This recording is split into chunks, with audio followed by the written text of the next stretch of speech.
Hello guys, మా ఇంట్లో వంటలక్క అనే ప్రోగ్రామ్కి నమస్తే. ఈరోజు మన రెసిపీ వచ్చేసి బీరకాయ పచ్చిశనగపప్పు మసాలా కర్రీ.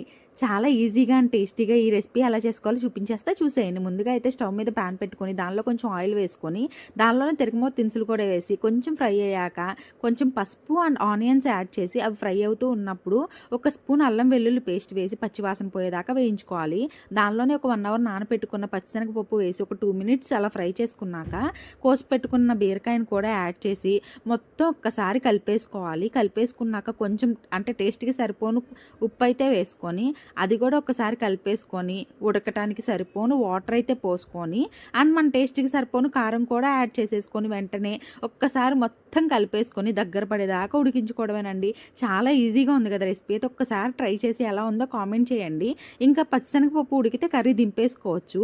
వీడియో నచ్చితే చిన్న లైక్ చేసి సబ్స్క్రైబ్ చేసుకోండి. చూస్తున్నారు కానీ సబ్స్క్రైబ్ చేసుకోవట్లేదు.